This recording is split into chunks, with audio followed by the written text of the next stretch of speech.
I want to teach you about one of my favorite tools within FamilySearch.org, and that is the Consultant Planner. The way you find it is going up here to Help, up here at the right-hand corner, click on it, and then go down to Consultant Resources, and it opens up the Consultant Planner. And what this is it's an area where I have the ability to invite people to receive my help. And I may help them find temple work for their ancestors, or I may jump into their ancestor area and find stories or memories such as pictures or audio, or I can just help them edit and change information if they're needing me to do that. But the main reason I personally use the Consultant Planner is to help other people find temple work for their ancestors. Before I teach you how to do that, let's just go over this main page of the Consultant Planner, and you can see here it lists the person I'm helping, and then it gives me their contact information. You've got 1 year to help them before that access expires. So the day that you are adding them over here on the left-hand side, saying that they've accepted you to help them, you've got 1 year from that date, and then it expires and you'll have to re-invite them if you still need to help them. Then it gives their email, their phone number. Down below, this is important information because it will tell you the last time that this person logged into Family Search, the last time they made a temple reservation, the last memory they added, and then the last source they added. So this will help you understand maybe where their strengths are, but maybe also where their weaknesses are too.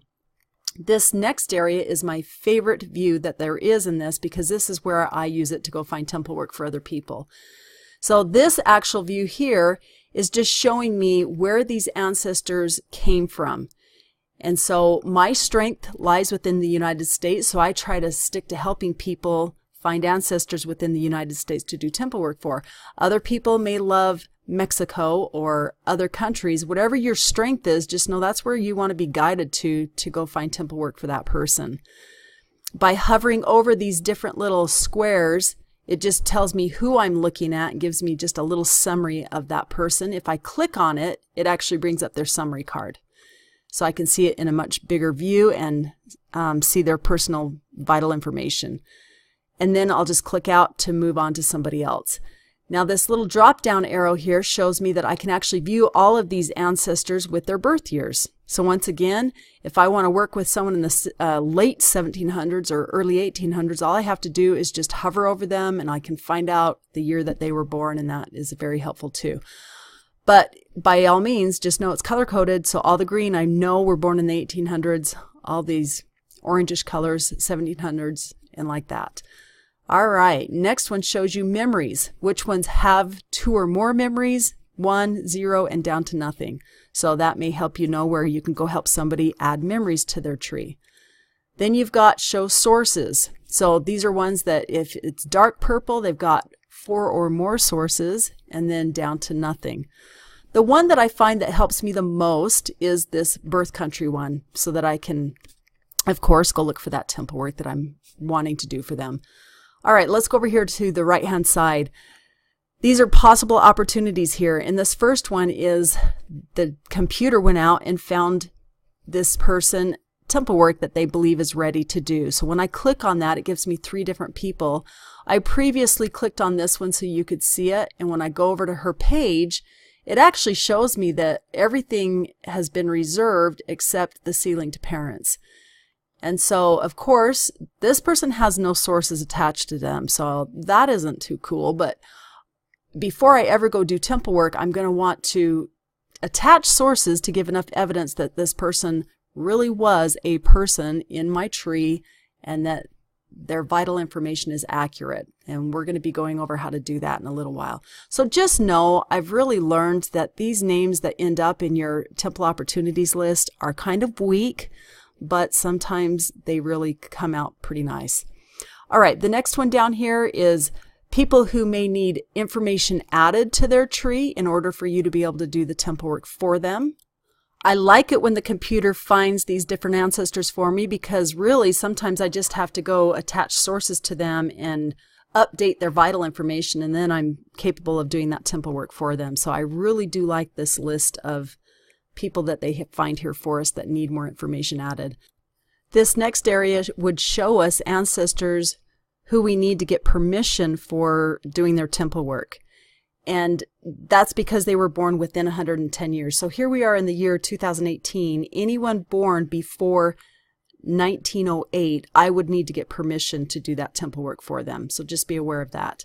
The next area are any possible duplicates that sit within inside my tree. And then we have this area that will show us record hints about our ancestors, which are sources, where you could go click on these and then go attach sources to different ancestors. Down here, I can discover which of my ancestors were pioneers or the person I'm helping, what their occupations were, or I could go look at different headstones that the computer found. So all of this area over here on the right-hand side, the computer found this information for me, and I can just enjoy this information that they found. And plus, I need to make sure it really did apply to the ancestors I'm looking at. This next area below is all about creating lesson plans. Let me scroll up a little bit so you can see that. If I were to click on this lesson plan, it would open up an area where it would teach me how to even begin to help somebody. Over on the left-hand side is the most important part, is always pray before you start. Invite the Spirit to be with you. But then it talks about how you can actually get prepared to help somebody, how you will receive inspiration from leaders or through your prayers, you say, to start ministering one by one. And then you'll actually, after teaching somebody, you'll invite them to do their own work and help somebody else out also. Click on Learn More so you can understand this whole area a lot better. Then over here on the right-hand side, this is where you can actually get your lesson ready. So it tells you, you can title it, you can mark down the family that you're going to be working on, the goal, the lesson plan that you have for them. And then as you scroll down here, it even has homework down at the bottom. So understand that your number one job is to find out what they want to be working on, what their goals are, and then that will help you know where to begin with them. They will never see this area right here unless you actually either print it off and give it to them or tell them about it. You can actually download this, but they will not see it. Once you fill all of this out, make sure you go over here and save it, or it won't save. All right, now the next one down here is track progress. If you click on Create Note, it just tells you, you can type in here a summary of what activities you helped the patron with that day, in case you need to remember that. This allows you not to have to worry about keeping a bunch of notes on paper. You can do it all online, and it is so helpful so you never lose them. I want you to look over here on the right-hand side.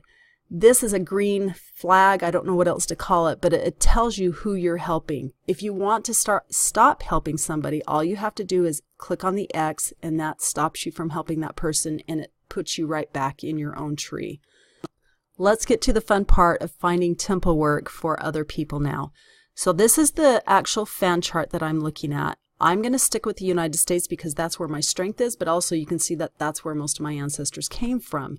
So you're kind of at the mercy of wherever their ancestors came from.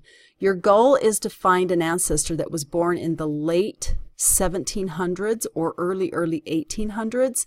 So once I have an ancestor, I will actually click on them, which brings up their summary card. Now for me, I would be jumping into 3 different programs at this point with this person because she was born in the late 1700s. I love that year because her children and grandchildren and all of them will be being born at time when records get really good. And you always want to find records, which are sources, birth, death, census records, that actually will give enough evidence of that person's life and their family members. So I actually would be copying her personal ID number so that I can put her into different programs. I've previously made videos of each of these programs, so I'm not going to be teaching them. I'll just show you the highlights of them. I put her into the descendancy view of Family Search, and when I opened that up, I clicked on 4 generations, and if I just scroll down here, you can start seeing my goal is to find green temples with blue little icons also, because that means there are record hints for that person. You can actually click on the green temple and it opens up and it lets you know what temple work's being needed, and then just click on it again to close that down. Not only will I be looking for the green icon with the blue icon, but I also will be looking for that orange temple with the blue icon, because when I actually can click into that, all it's telling me is that if I just add a little bit more information, then I can go do temple work for her too, if she's not a duplicate in the system, remember. But if I go click on that blue icon, it actually lets me see the different information that would allow me to add that other information to her so I could go do her temple work. Now, before we ever go do temple work, remember, we're going to go through these 6 steps of looking for duplicates, standardizing, attaching sources, correcting vital information and family information, once again, looking for duplicates, and if the work is still available, I would go then reserve it at that point. So all 3 areas that I'm showing you tonight, the descendancy view, hope chest, and Pazilla, always know you're going to work through those 6 steps before you ever go reserve that work. The next one I put Sarah Ann Fortune into was hope chest. I ran the program on her, and once I go over to hope chest, you can see, if it actually opens up here, that it found 3 different people that were ready. I actually stopped the program before it was even done. I just wanted to see if it even found anyone. So it found 3 people with green temples, and then I'd go do those 6 steps to make sure it was really legit. The next program I would be going into is Pazilla. If I were just to come down here, the goal with Pazilla, remember, is to find dead ends. If I find a dead end, all I would be doing is clicking on that person, and then I'm saying, go view that person in family tree. And when I click on that, I'll come to that person, and I'll just go quickly see if this person needs his temple work done, supposedly.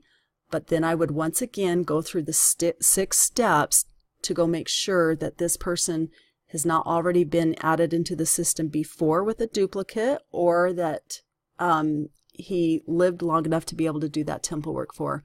So understand, as I work in this consultant planner, I start off by finding an ancestor that was born in the late 1700s, and then I put him into 3 different programs: the Descendancy View, Hope Chest, and Pazilla.